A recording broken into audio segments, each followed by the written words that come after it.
வாங்க, இன்னைக்கு ஒரு பிரம்மாண்டமான வரலாற்ற பத்தி பேசலாம். விவசாயத்துல ஆரம்பிச்சு உலகளாவிய வர்த்தகம் வரைக்கும் பறந்து விரிந்த பாண்டியர்களோட 20,000 வருட பிரம்மாண்டமான வரலாற்றை தான் நாம பார்க்க போறோம்.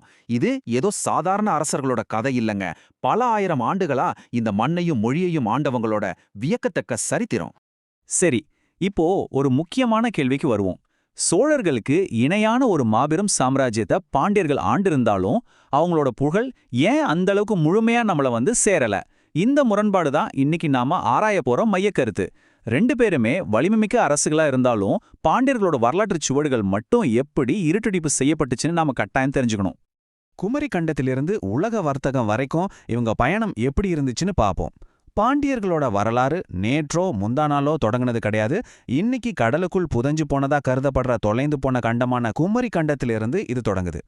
இளங்கோவடிகள் சிலப்பதிகாரத்துல பதிவு செய்துள்ள இந்த வரிகளை கொஞ்சம் கவனிங்க.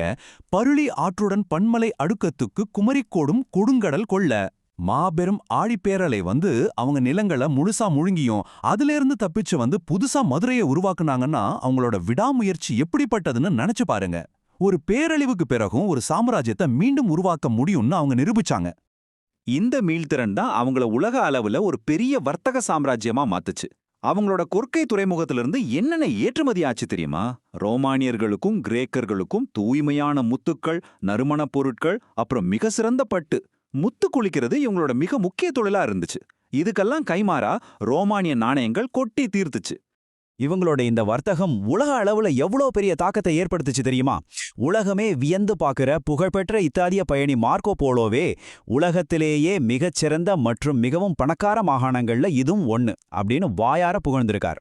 அந்த அளவிற்கான செல்வமும் அமைதியான ஆட்சியும் அங்க இருந்துச்சுங்கிறதுக்கு இதுவே ஒரு பெரிய சான்று. அடுத்து சங்கம் வளர்த்த பெருமையும் அவங்களோட மாபெரும் வீரமும். கடல் கடந்த வணிகத்துல இவ்வளவு செல்வங்களை சேர்த்தாங்களே, அதை வச்சு அவங்க என்ன பண்ணாங்க? தங்களோட தாய்மொழியான தமிழின் பண்பாட்டு மற்றும் இலக்கிய வளர்ச்சிக்காகவே தங்களை முழுமையா அர்ப்பணிச்சாங்க. முதல் சங்கத்தை தென்மதுரையில ஆரம்பிச்சாங்க. அது கடல்ல மூழ்குனதும் அடுத்து கபாடபுரத்துல இடைச்சங்கத்தை உருவாக்குனாங்க. அதுவும் அழிஞ்ச பிறகு சோர்வடையாம இப்போ இருக்கிற மதுரையில கடைச்சங்கத்தை நிறுவனாங்க. இயற்கை சீற்றங்களால தலைநகரம் அழிஞ்சிக்கிட்டே இருந்தாலும் திரும்ப திரும்ப தமிழ் சங்கங்கள் அமைச்சு புலவர்களை ஆதரிச்சதால தான் இவங்கள சங்கம் வளர்த்த பாண்டியர்கள்னு நாம இன்றும் பெருமையா கொண்டாடுறோம். இங்க நாம கவனிக்க வேண்டிய இன்னொரு விஷயம் அவங்களோட இணையற்ற வீரம். ஒரு சின்ன வயசு மன்னன் தலையாலங்கானத்துச் செருவென்ற நெடுஞ்செழியன் உதிர்த்த வீர சபதத்தை கேளுங்க. தன்னை எதிர்க்க வந்த பெரிய சேர சோழப்படைய பார்த்து, இந்த போர்ல நான் ஜெயிக்கலனா என்னை பெத்த என் தாயே என்னை வெறுக்கட்டோன்னு ஒரு சபதம் போட்டான். அவங்களோட அந்த சமரசமில்லாத போர்க்குணத்தை இது அப்படியே கண்முன் நிறுத்துது இல்லையா? சரி, இப்போ இருண்ட காலமும் அவங்களோட மாபெரும் எழுச்சியும் பத்தி பார்ப்போம். எந்த ஒரு பெரிய சாம்ராஜ்யத்தோட பயணமும் எப்பவுமே ஒரே நேர்கோட்டில் இருக்காது. பாண்டியர்களோட வரலாறு வெற்றிகளால் மட்டுமே ஆனதல்ல, அது பல பேரழிவுகளையும் அதிலிருந்து மீண்டு வந்த வியக்கத்தக்க எழுச்சிகளையும் கொண்டது. அவங்களோட கொந்தளிப்பான காலகட்டங்கள் நிஜமாவே ரொம்ப ஆச்சரியமானது. பழங்கால குமரிக்கண்ட அழிவு, அதன் பிறகு களப்பிரர்களோட 300 வருட இருண்ட காலம், அப்புறம் சோழர்களோட 400 வருட ஆதிக்கம், கடைசியா 1311ல மாலிக் கபூரோட படையெடுப்பு. இவங்க தோல்வியையே சந்திக்காதவன் கிடையாது. ஆனா எவ்வளோ பெரிய வீழ்ச்சி வந்தாலும் மீண்டும் மீண்டும் எழும் வல்லமை படைத்தவர்கள். இந்த வீழ்ச்சிகள்ல இருந்து அவங்க எப்படி பீனிக்ஸ் பறவை மாதிரி எழுந்தாங்க. கடுங்கோன் அப்படிங்கிற மன்னன் களப்பிரர்களை வீழ்த்தி 300 வருஷ இருண்ட காலத்தை முடிவுக்கு கொண்டு வரார். முதல் பாண்டிய பேரரச மாபெரும் வல்லமையோட மீட்டெடுக்கிறார். அவரை தொடர்ந்து வந்த அரிகேசரி மாரவர்மன் வேம்பில் போர்ல சாளுக்கியர்களை தோற்கடிச்சு திரும்பவும் தங்களோட சாம்ராஜ்யத்தை தென்னிந்தியாவோட மிகப்பெரிய சக்தியா மாத்துறார். இதுக்கப்புறம் தான் அவங்களோட இரண்டாம் பேரரசும் கட்டிடக்கலையோட உச்சமும் தொடங்குது. கிட்டத்தட்ட 400 வருஷ கால சோழர்களோட ஆதிக்கத்திற்கு பிறகு பாண்டியர்களோட ரத்தத்துல ஊறியிருந்த அந்த பெருமை மீண்டும் விழித்துக் கொண்டது. இது ஒரு பிரம்மாண்டமான மறுமலர்ச்சி காலம். இந்த இரண்டாம் பேரரசோட பிரம்மாண்டம் கற்பனைக்கே எட்டாத ஒண்ணு. சடையவர்மன் சுந்தரபாண்டியனை எடுத்துக்கங்க. சோழர்கள், ஹொய்சாளர்கள், காக்கத்தியர்கள்னு பல பேரரசுகளை வீழ்த்தி எம்மண்டலமும் கொண்டருளிய பாண்டியன் ஒரு பெருமையான பேரை வாங்குறார். கன்னியாகுமரியிலிருந்து ஆந்திரா வரை விரிவடைந்த இவருடைய சாம்ராஜ்யத்தோட முடிசூட்டு விழா தமிழ்நாட்டுல நடக்கல, ஆந்திராவில் இருக்கிற நெல்லூர்ல நடந்துச்சுன்னா பாத்துக்கங்களேன். இத்தனை போர்கள்ல வென்ற பெரும் செல்வங்களை இவங்க என்ன செஞ்சாங்க தெரியுமா? தங்களோட செல்வத்தை பிரம்மாண்டமான கட்டிடக்கலைக்கும் கலைகளை வளர்ப்பதற்கும் செலவிட்டார்கள். குறிப்பா சிதம்பரம் நடராஜர் கோயிலோட கூரைக்கே தங்க ஓடுகளை பதிச்சு அழகு பார்த்தார் சுந்தரபாண்டியன். அதனாலேயே அவருக்கு பொன் வேய்ந்த பெருமாள்னு ஒரு பட்டமும் கிடைச்சது. இப்போ பேரரசின் வீழ்ச்சியும் அழியாத சுவடுகளும் பத்தி பார்க்கலாம். இவ்வளவு வலிமைமிக்க ஒரு பேரரசு எப்படிங்க திடீர்னு காணாம போச்சு? வரலாற்று ஆய்வாளர்களையே திகைக்க வைக்கும் கேள்வி இது. வெளியிலிருந்து வந்த எந்த எதிரியாலையும் இவங்கள ஆரம்பத்துல வீழ்த்த முடியல.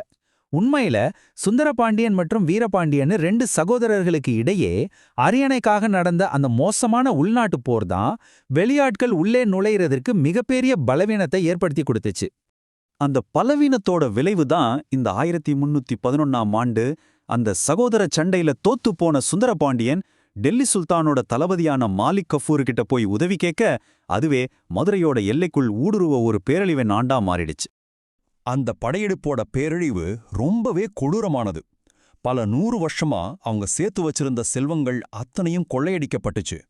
கலைநயம் மிக்க பல்லாயிரம் கோயில்கள் ஈவிரக்கமே இல்லாம இடிக்கப்பட்டுச்சு. எந்த சாம்ராஜ்யம் குமரிக்கண்டத்திலிருந்து எழுந்து வந்ததோ அந்த மாபெரும் பாண்டிய பேரரசு அப்படியே சுக்கு நூறா உடைஞ்சு போச்சு. நாம ஆரம்பத்துல ஒரு மாபெரும் கேள்வி கேட்டோம், ஞாபகம் இருக்கா? அதுக்கான விட இங்கதான் இருக்கு.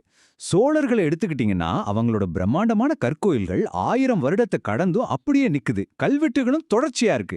ஆனா பாண்டியர்களோட ஆரம்ப கால குடைவரை கோயில்கள் படையெடுப்புகளால பெருமளவுல அழிக்கப்பட்டுச்சு. அது மட்டும் இல்லாம சுழற்சியான அரசியல் வீழ்ச்சிகளாலையும் மீண்டும் மீண்டும் நடந்த எழுச்சிகளாலையும் அவங்களால சோழர்கள் மாதிரி தொடர்ச்சியான பிரம்மாண்ட கட்டுமானங்களையோ கல்வெட்டுகளையோ விட்டு செல்ல முடியல. இப்போ சொல்லுங்க, இத்தனை படையெடுப்புகளையும் அரசியல் வீழ்ச்சிகளையும் தாண்டி இன்றும் நம்மகிட்ட எஞ்சி இருக்கிற அந்த சில கல்வெட்டுகளையும் கோயில்களையும் கலை பொக்கிஷங்களையாவது பாதுகாக்கிறது நம்ம ஒவ்வொருத்தரோட கடமை இல்லையா? அந்த மாபெரும் பாண்டிய சாம்ராஜ்யத்தோட சரித்திரம் சிதைக்கப்பட்டு இருக்கலாம், ஆனா அது ஒருபோதும் அழியக்கூடாது.